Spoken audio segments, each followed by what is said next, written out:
Okay, salita B. Nidaniku Enki. In Blackfoot, that's translated into singer. So basically my name means singer in the Blackfoot language. Actually, let me just adjust this real quick. Sorry. Okay, so my name is Grant Manyheads, and I'm one of the senior interpreters at Blackfoot Crossing Historical Park. And today we're going to be talking about the Siksika and Kitawasino. Basically, that means the Blackfoot speaking peoples and our homeland. Now, this first image shows the Blackfoot Confederacy symbol, and on it are the four nations that make up the Blackfoot speaking peoples, and that's Siksika in the Blackfoot language. So the first one is where we're located right now, where the Blackfoot Crossing Historical Park is located on the Siksika Nation. So Siksika is one of those four nations. If we move on to the next image, we see our sister nation, the Piikani. And these people are located, our cousins, kind of near the Crow's Nest Pass, near the Porcupine Hills, kind of just north of Waterton Lakes. So that's around the Brockett area. Their sister tribe, our sister tribe, are the Amskapi Piikani. Now Amskapi means across. So in this case it means across the border or across the medicine line. And the Piikani were one tribe at one time. But over time, because of the border, they became north and south. So the northern Piikani are here in Canada. The southern Piikani, or Amskapi Piikani, are in the United States of America. But they're also equally part of our tribe, our people. So here's the other sister tribe, and that's the Blood tribe. But in our language, we call ourselves, or call them, Agena, meaning many leaders. So this is the 4 tribes that make up the Blackfoot Confederacy, or the Siksika Peaks. So here we see the 4 nations with their flags. Let's actually move on to the next image. So this is Kitawa Sinun. Now Kitawa Sinun in English basically translates to our homeland. So before European contact, our homeland extended from the North Saskatchewan in the north all the way south to the Yellowstone River in Montana, United States of America. And from the eastern slope of Mistakists, or what you call the Rocky Mountains, all the way east to the Qu'Appelle Valley, the Touchwood Hills, Carrot River, sort of just south of Prince Albert today, all the way down to the confluence of the Yellowstone and the Missouri rivers. So all that land that you see on that map, this is what the Blackfoot people consider our homeland, Kitawa Sinun. So let's move on to the next image. Now, today's program is on firewater, basically the Blackfoot name for alcohol, for what the white people were selling to us and trading to us. Now, from the British and the French, they were selling us high wines. So the Blackfoot knew what good liquor was. We had wine, rum, brandy. These were things that the British and the French sold to the Blackfoot peoples. But the Americans are a little bit different. Now, when the American Fur Company existed, they kind of controlled the liquor trade in the United States of America. So they didn't flood the market. They only gave so much to bring in the Blackfoot people to trade. But after 1865, things changed big time, especially for the Blackfoot speaking peoples. Now, the first big thing that happened in 1865 was the end of the Civil War, the American Civil War. Now, at the end of that war, there were literally tens of thousands of homeless. These people were trying to make a living in either gold prospecting or hide hunting or selling whiskey or selling trade goods to the natives. So these people started to flood Blackfoot territory, especially in the southern part of our lands. Now, Fort Benton was right at the edge of Blackfoot lands, the very southern tip. And this little town became huge over the course of a few years. Now, they started selling whiskey and guns to the native tribes in exchange for buffalo hides. And this is interesting because the buffalo hides were actually being sent to factories where they made fan belts for the machines in Pennsylvania and eastern United States. This was all part of the Industrial Revolution. They were actually selling tens, hundreds of thousands of buffalo hides to these companies just to run their machines. So if anybody wonders where all these buffalo went, that's where they went. They went to the Industrial Revolution. So this all kind of started in 1865. So let's actually move on to the next image. Now, another big event that happened in 1865 was the American Fur Company sold their forts. The owner, a man by the name of Choto, he died. And so that year, he sold all his belongings. And so the American Fur Company, which used to control and sort of control the trade, control the liquor distribution, now that company was gone, and they were replaced by hundreds and hundreds of free traders, whiskey traders. And these people had no morals, they had no standards, and they sold whatever they could to the Blackfoot for a profit. And you got to remember, a lot of these people were Civil War survivors. So this event happened in 1865. So let's move on to the next image. So like I mentioned, with the withdrawal of the Hudson Bay Company from the trade and with the dissolution of the American Fur Company, well, this opportunity arose for hundreds of free traders and opportunists to enter the trade scene. So unlike the large companies, these traders made no attempt to restrict the scale of their business, and they often dealt with whiskey as their main stock in trade. So the result was a formula of a disaster for the Siksika. So let's move on to the next image. So as I mentioned, in 1860, lots of alcohol is flooding Blackfoot camps with whiskey, creating misery, chaos. And in our own lands, now we're outcasts because there's more and more settlers taking over rivers and streams that the Blackfoot used to camp on. So now this is creating a lot of tension in this area.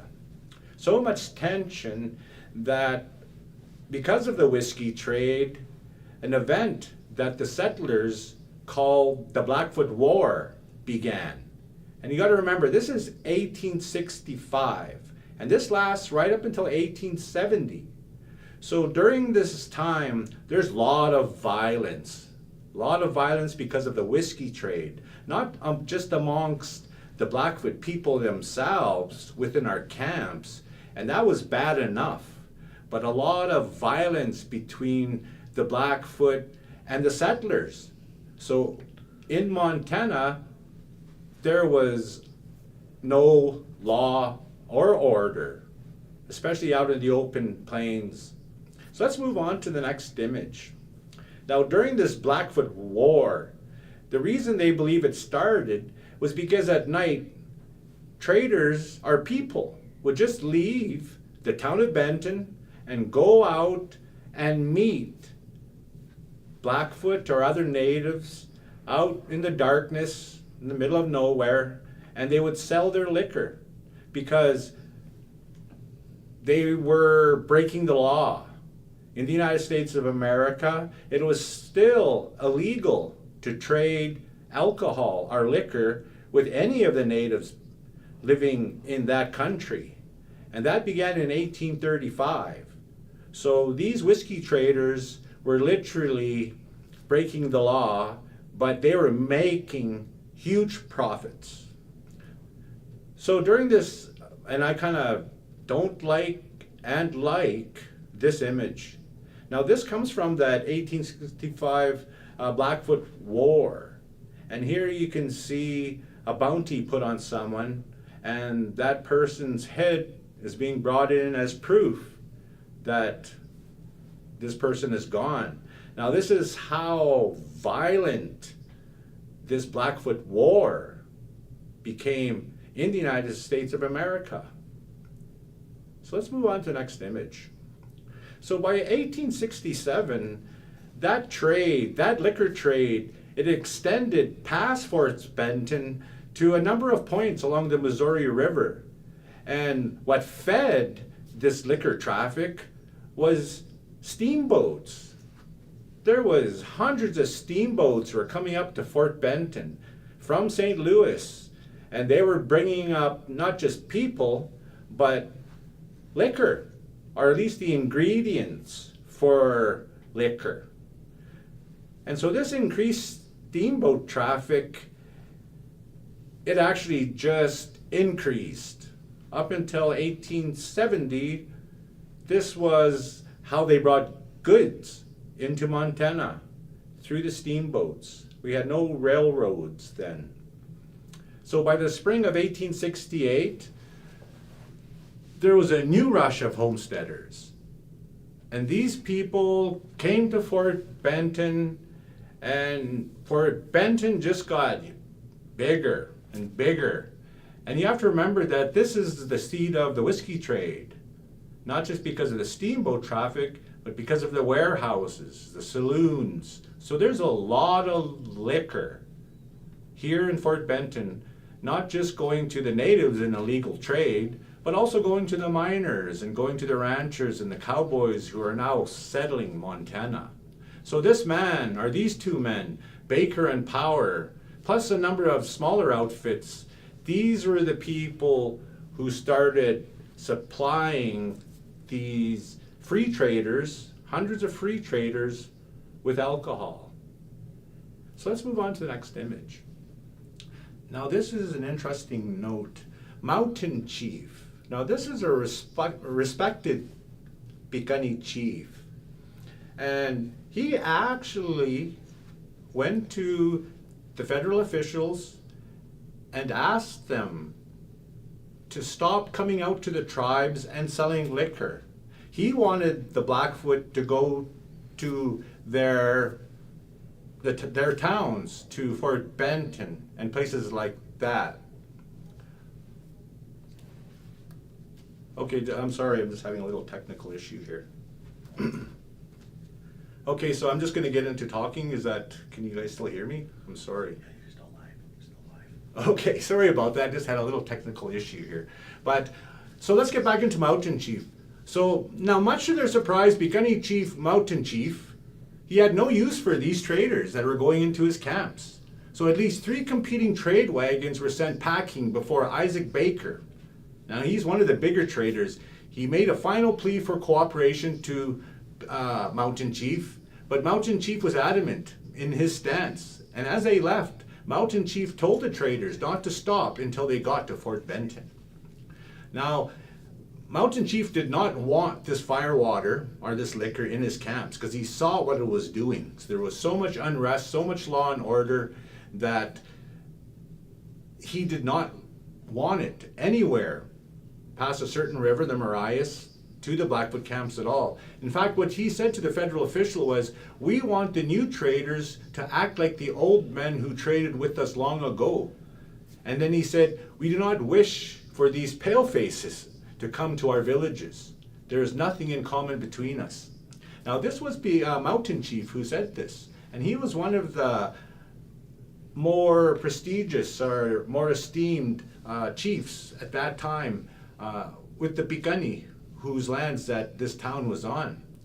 He even, later that summer, after visiting Indian Commissioner Malcolm Clark, he went to report unwanted whiskey traders on the reservation, but he got roughed up and run out of town. So the Mountain Chief, he wanted to come to some sort of a peaceful resolution with the Americans, especially regarding the whiskey that was flooding into the Blackfoot camps. But the Americans simply did not want to listen. In fact, a lot of them were driven by greed, by money, how much money they were making. So these same people were the ones who drove Mountain Chief out of town. And they kind of started to name him as the major troublemaker amongst the Blackfoot, even though he wasn't. So let's move on to the next image. Now, the Americans rejected Mountain Chief's plea to restrict all white men from the reservation. But the federal government decided late in 1868 to permit two firms to operate trading posts on the Blackfeet Reservation, beginning with the 1868-69 season. So the posts were set up on the Teton River and the Marias River. So the government, they believed that placing licenses in the hands of these two traders, subject to cancellation if found selling liquor, this would encourage the Siksika to trade with them. Such companies would have permanent posts with a large stock of goods, as opposed to the traders who worked off the back of their wagons. Well, these licensed traders would be more likely to report any illicit sales of liquor that were cutting into their business. So this is the reason why the Americans wanted these licensed traders. But unfortunately, well, actually, before we get into that, one license was given to I.G. Baker for a post on the Marias River, and the other to the Northwest Fur Company for a post to be operated by John Ripplinger on the Teton River. So although the trade was brisk, government hopes that these posts would discourage the whiskey trade, they proved to be groundless. Because as soon as the posts were located so that people knew where they were, the unlicensed whiskey traders from Sun River and every place else, they began to congregate around these posts. And they would set up camps within a mile or two of the posts and sell whiskey to the Siksika that were coming into the licensed places to trade. So let's move on to the next image. So John Ripplinger, now this man was one of the traders with the Northwest Fur Company. He actually had a Blackfoot wife, so he was well known to the Blackfoot. Well, with his post on the Teton River and the Baker post on the Marias River, they were witnesses. And these people, they kept their posts entirely free of liquor. They had to, because they would have lost their trading license. But then Ripplinger, he found it difficult to compete with those unlicensed whiskey traders who invaded virtually every Siksika camp along the Marias and Teton Rivers. Now these guys are trying to play by the rules, so to speak, but they were having no luck. They were making no profits. So in the hopes of improving his trade for the Northwest Fur Company, Ripplinger, he decided to build a new post farther down the Marias River at a place called Red Coulee. It's close to the border, the British border. Now, Ripplinger's decision to build a new post closer to the British border was a harbinger of things to come. Many Montana traders would, in fact, they would extend their trading activities into the British possessions during the 1869-1870 trading season. Now, before then, actually, let's kind of talk about this man. This is one of the few recorded ventures into southern Alberta before there was ever an Alberta. Now, these are American traders, and these were all gold prospectors. These were all people, like I said, who were survivors of the American Civil War. But in the summer of 1868, John McClellan, a veteran miner, he organized an expedition consisting of 27 men. Now, I.G. Baker, Carroll and Steele, and others in Fort Benton, they financed and outfitted this expedition. So these gold prospectors, they traveled from the Sun River across the upper waters of the Teton and Marias rivers, and they camped for several days on the shores of the Waterton Lakes. Now the Waterton Lakes, those are special. This is a sacred place to the Blackfoot people, but this is where they camped for a little bit, and from there they searched westward, and they went into the mountains, like in the Crow's Nest Pass, and then they kind of went north to the Old Man River. And then they went to the Porcupine Hills, and apparently they found a little bit of gold there, and some colors to a pan, they say, but they really didn't find anything, so they had to make their way back to the United States of America. Well, one member of McClellan's expedition was Joe Healy. He was a brother of trader John J. Healy of Sun River. Now, Joe was dedicated to the quest to find gold. He was a gold prospector. And so he was kind of going along the Rocky Mountains, and just like that expedition, at a danger to themselves, because some of the tribes, particularly the Blackfoot, may not appreciate their presence there. But I think the Blackfoot knew they were there and knew they were harmless. So after Joe returned from the his gold-seeking ventures, he convinced his brother that a trading post in the British possessions, as they called it, would be an ideal base, so they can continue searching for gold. And at the same time, it's in Blackfoot country. They knew if they were selling, had a trading post there, selling whatever their wares, that they would make a profit. So this is kind of what happened. Let's move on to the next image. Now, in 1869, the Healy brothers, together with Al Hamilton, they formed the Saskatchewan Mining, Prospecting, and Trading Outfit. And this was for the express purpose of moving across the line into the British possessions.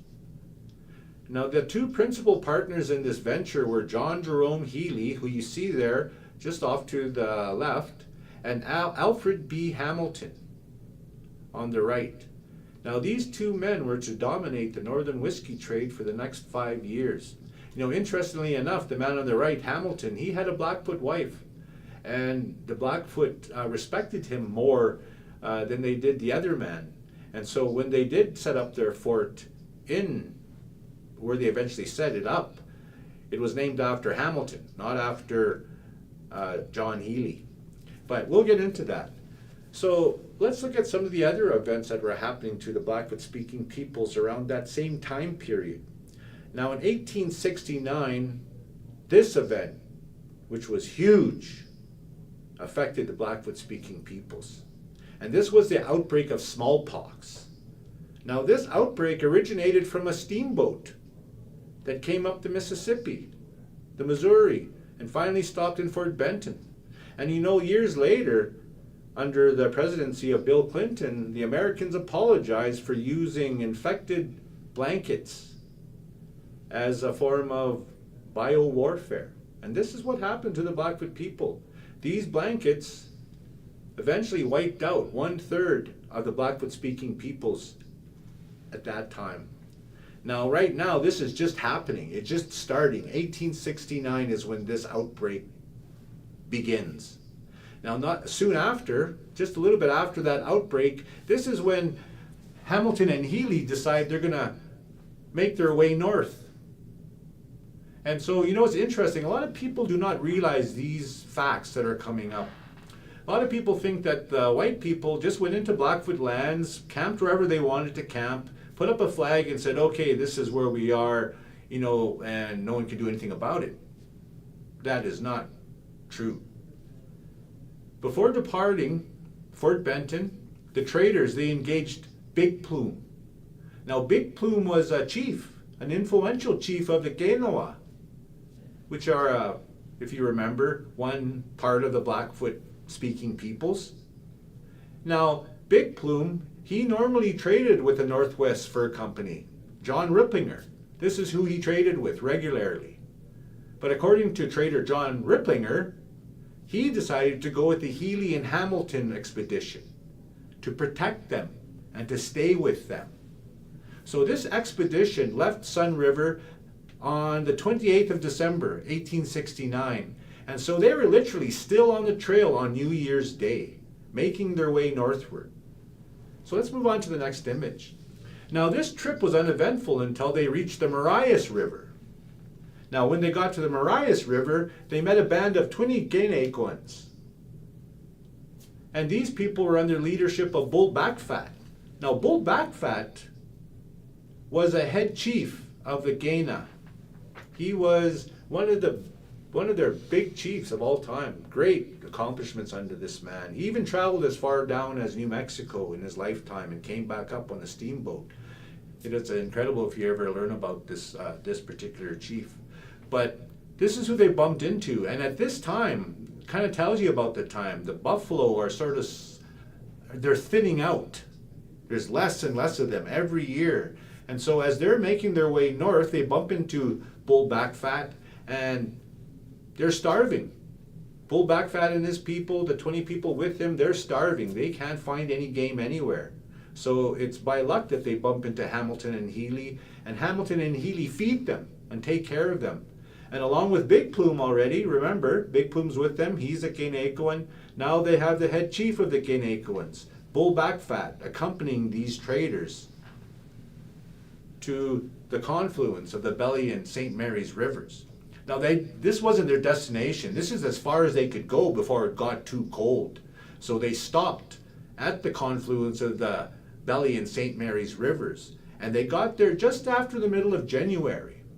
And Healy and Hamilton's fort was not established in 1869 like some historians have claimed, but it was actually established in January of 1870. So if you look at this is actually a map, kind of the entire area of southern Alberta, just kind of north of the present Gaina, or the Blood Reserve, and going towards Lethbridge. And if you kind of look up in that corner, you can kind of see, well, I guess, can I point to it? Am I able to indicate that on here in the map? But you might be able to, yeah, how we go here? There's like a little horseshoe of the river. That's where the actual Healy's post was, just kind of up in that area there.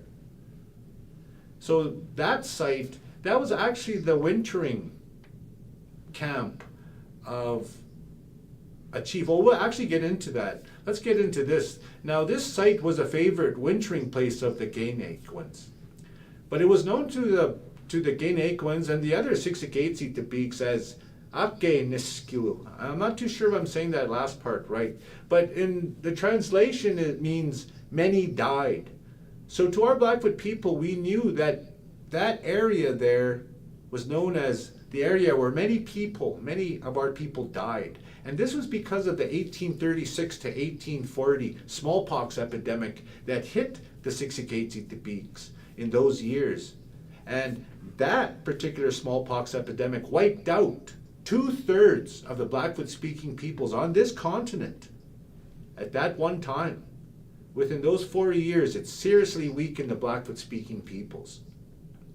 So at that same time, in that particular area, where they end up putting up their Fort Whoop-Up, this was an area already known as a place where thousands of people had died.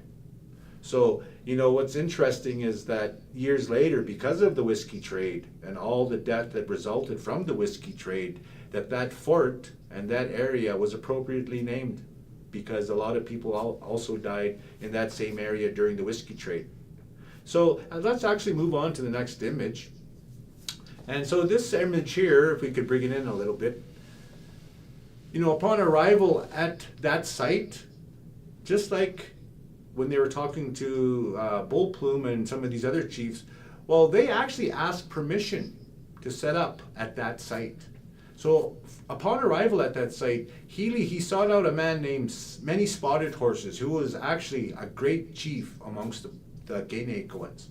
So Many Spotted Horses, he was a leading chief of the Gaina, and he normally wintered at that particular river, at that site. So after giving him $300 in gifts, Healy got his permission to build his little trading post there, because that was right beside the chief's wintering camp. And also, he asked this chief's permission to use wood, to use the water for construction, all of this, for firewood. This was always done in those days, because this permission was always sought by the knowing traders, both to gain allies and also to acknowledge the ownership of the land. So these people weren't just coming onto these lands and saying, like I said, planting a flag and saying, this is where we are now. No, they went to the people in whose lands they were stepping on. And at that time, this was the land of Many Spotted Horses. So they asked his permission. They even bribed him, gave him $300. And they also let him know that, yes, we know this is your land.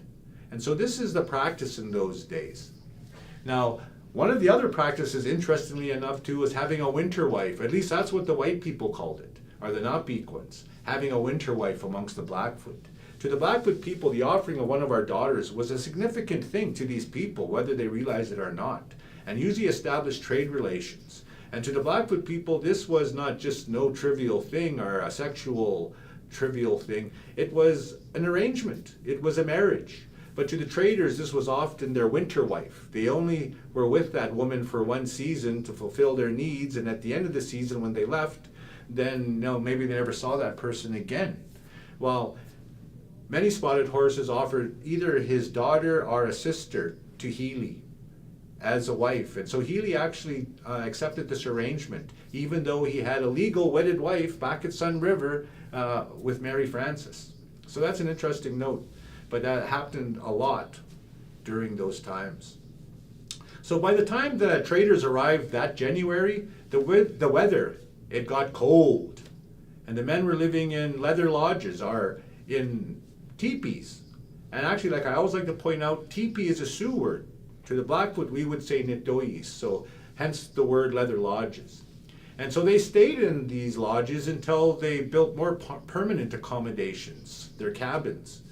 And now, while these traders were cutting down trees and preparing to build their fort, there was events that were taking place on the Montana frontier that were to have a considerable effect upon whether these people were successful or not. So let's look at the next image. Now here, this is the original post called Fort Hamilton. This is where the actual Fort Hamilton was, and it consisted of 11 log huts arranged in the form of a semicircle and was connected by a picket fence and was running in an arc from one river, the St. Mary's, to the other river, the Belly River. So this post, it didn't last. After it was built and after the traders left, it was burnt down by the Siksika peaks in the same year that it was built. Well, let's look back what was happening in the United States of America while Hamilton and Healy were in the British possessions. Well, there was a man named Malcolm Clark, and he was an Indian agent, and he married a Blackfoot woman, and this person was a big-time rancher, so a lot of the Fort Bentonites and Montanans knew who he was. He was actually a federal agent. Well, he was, like I mentioned, married to a Blackfoot woman, and her family belonged to the tribe of Mountain Chief. Well, ever since the murder, well, this man, Malcolm Clark, he was murdered. And ever since his murder, the local settlers, and they'd been agitating for some action from their government to punish the Piikani. And when this man named James Quayle was killed on the outskirts of Helena, they wanted to go after the Blackfoot even more. But later they found out it wasn't even the Blackfoot who killed this man. It was another white man who had robbed and killed him. But the damage had already been done. The rumors had spread. And so now people, the Montanans, were getting on this revenge kick. They wanted to attack the Blackfoot. They wanted a reason to do it. And so when further incidents of horse raiding occurred, then the U.S. military was prepared to take action. In this particular photo, if we could actually go back, that's the group that attacked eventually the Blackfoot people. And so the guy standing there with the cowboy hat and the beard, kind of at a tilt, the smaller man there in the center, that was actually a man named Eugene Baker. We'll talk a little bit about him in a bit. So let's move on to the next image. Now in late December, Colonel D. Trobriand, I'm not too sure how you say that name. I think it's Trobriand, but from Fort Shaw, which was just built not even far. And if you look at that map, you can kind of see the distance there. At the very bottom, you see Fort Shaw there, and at the very top, there on the Marias River, you could see where the different camps were of the tribes. And eventually, well, actually, let's get into the story. Sorry, we'll get into the map later. But Colonel D. Trobriand from Fort Shaw, he learned that the Piikani were camped on the Marias River, and that Mountain Chief was at a location known as the Big Bend. Now in his camp were his sons, Pete Owlchild and Black Weasel, and these were the men who stood accused of the murder of Malcolm Clark. Now to find a peaceful solution, the Indian Commissioner, Sully, he traveled to meet with the Piikani, and on the 1st of January, 1870, he found them, but they were very much intoxicated. So he spoke to the few who were sober and warned them that the government would not allow any more lawless acts on the part of the Piikani, or the Pagans as the Americans called them, and if necessary that the army would pursue wrongdoers all the way to the British possessions. Now they advised the chiefs to turn the accused men over to the authorities and return that stolen stock. But even Sully, he wasn't optimistic, because he reported, "I hope my mission to the Pagan and some bloods may be a success, yet I am not over sanguine. 2 or 3 weeks will determine." So at this time, there is still a lot of tension. And you got to remember, this is all part of that Blackfoot War. This started in 1865, and this is still going on right up until 1868, 1869. Now, that Blackfoot War basically ended with this next event. Now, on the 23rd of January, a U.S. military expedition under that same Colonel Eugene M. Baker that we had a picture of earlier, they reached the Big Bend of the Marias, and they attacked a camp they believed belonged to the hostile Mountain Chief. Instead, it proved to be the camp a friendly Piikani chief heavy runner who was a great chief by himself. And this all happened on the 23rd of January, 1870. If we move on to the next image. Now when this attack was over, 173 Piikani had been killed, and mostly women and children, as well as some 300 horses captured. Now the camp itself was destroyed and the horses were taken back to Fort Shaw. And though prisoners, they were turned loose in the cold weather. And then they and others who had escaped that attack, they traveled north, across the border seeking refuge in the British possessions. Well, during that movement, over 60 more of these people died from injuries and exposure. So altogether, over 236 Blackfoot were killed in this attack by the United States Army. When this happened, the Blackfoot, the Siksika, truly hated the Americans, and we distrusted them. And so at that time, all the Blackfoot tribes living in the United States of America crossed the Milk River and were basically living in the British possessions where they knew the Americans couldn't come across. Now during this time, actually if we can go back one more, at the end of this particular attack, it created a lot of distrust between the Blackfoot and the Americans, and also between the Blackfoot and the Americans. Now there was a state of basically warfare. So it's interesting to note how all of these events all seem to culminate in this year, 1870. First we're hit by the smallpox, and now in January of 1870, the Blackfoot are attacked by the United States of America, and all the Blackfoot move across the Milk River into the British possessions to stay away from this American aggression. So actually let's move on to the next image. So by the end of the season, the business at Fort Whoop-Up had exceeded, this is the end. Let's move on to the next image. I think that's misplaced there. Okay, so their season had been successful. A large part in due to the impact of that Baker massacre upon the business, because a lot of Piikani and Kainaikwans who normally would have been in the United States of America trading with the Americans, even the traders that are living in the backs of wagons, these people, actually I should say the Blackfoot people, no longer trusted the Americans. They left those lands. So they're all kind of up into the British possessions, and where they were camped, that's where the present-day Lethbridge region is, Catawaterton, up in that area where the present-day blood reserve is, Gaina. In that area, all around them, this is kind of where the Piikani and Gaina were now camped. So actually, let's move on to the next image. I'm not too sure if I jumped ahead here. But you know, by the end of this, I'm sorry, I know this is, I think I might have skipped a page there, but let's just talk about where we're at here. Let's just go back one more here. Actually, let's go back one.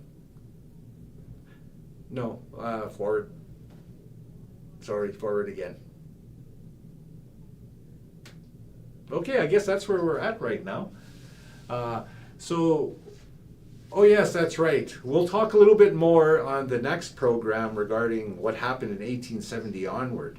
But let's actually kind of stop where we're at right now. And that was, this story was basically how the liquor trade started in the America, 1865, the end of the American Civil War, and ended with the Baker Massacre. Now at the same time as the Baker Massacre, this is when Hamilton and Healy set up the first Fort Hamilton. And Fort Hamilton originally was just a bunch of wagons that were set out there on the plain there. Wasn't a fortress at all, just a couple of wagons connected with a picket fence. And this is where they sold trade goods to the Blackfoot-speaking peoples. And after that trade was done, they left, and the Blackfoot burnt the place down, like we mentioned. It wasn't until the next year, or later that year, that they actually came back and built a bigger and more solid fort. And this fort became known as Fort Whoop-Up. And in the next part of our program, we'll talk a little bit more about that particularly whiskey trade as it went into Alberta. But let's kind of look at the effects of the liquor trade on the Siksika up until this time. So let's kind of bring that image in a bit there. Now, as we kind of mentioned on previous episodes of the liquor trade programs, many older men at first, they showed restraint during this time period because they were accustomed to that traditional twice yearly visit to the forts. So our older men, our elders, they all were used to going to the forts maybe once or twice a year. And these were mostly British and French forts and forts under the American Fur Company. So as I mentioned earlier, the liquor was controlled. The distribution was controlled. Now during this time, the worst offenders, when the liquor was uncontrolled and started flooding the Blackfoot camps, the worst offenders were the young and the middle-aged men. They plunged into this strange new world with no concern for the future or for the past, and they lived for the moment when alcohol carried them into delirium and into self-destructive way of life that our people had never known before. Because during this time, people weren't just drinking to drown their sorrows because of all the death from smallpox and warfare and etc. There was also a lot of violence, as I mentioned, that was happening amongst the Blackfoot people at this time. So these aggressions in previous times would have been directed towards our enemies. But now this is all kind of directed inward. Now our people are starting to fight amongst ourselves. There's a lot of murders that are happening amongst the Blackfoot people during this time. And in our winter counts, this is when our social issues first arise. Things like neglecting your children, or beating your wife, or beating your children. These were things unheard of amongst the Blackfoot speaking peoples in our traditional ways. In the traditional ways, our Blackfoot people would never lay a hand on a child, even in discipline. But yet during this time, a lot of our children were abused. And this is all happening long before the signing of our treaty. Now, not all families were cursed for the craving of alcohol, but even those chiefs who were able to control their camps, they could face problems because it only took one person to trigger chaos. Now, quarrels, savage fights, these would break out in the camps often, and often they ended in death. And other times, whole camps erupted into drunken orgies of violence and friends and brothers turning on one another. Like truly, this whiskey trade was devastating to the Blackfoot-speaking peoples. This liquor wasn't even real liquor. We knew what good wine was because we traded with the British and the French. The Americans, these hundreds of traders who had hundreds of different recipes, were selling us poison, and our people were buying it up. And this is all happening from 1865 to 1870 in the United States of America. This whiskey trade hasn't gone northward yet, but pretty soon this is what's going to happen.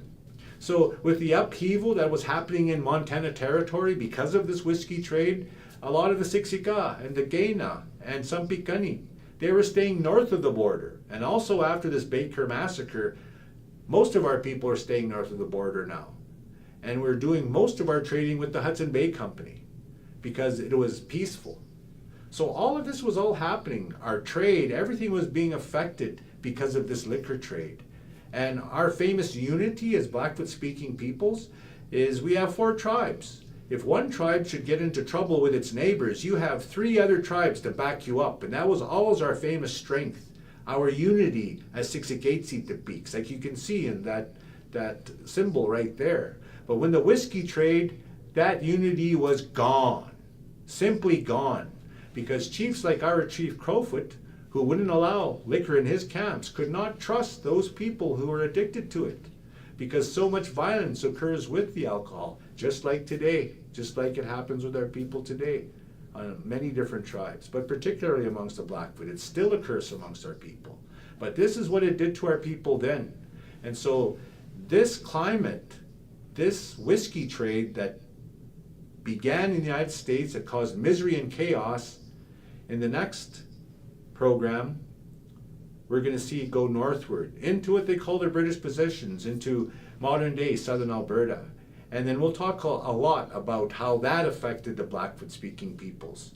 And interestingly enough, the end result of that was the coming of the Northwest Mounted Police out onto the Canadian prairies.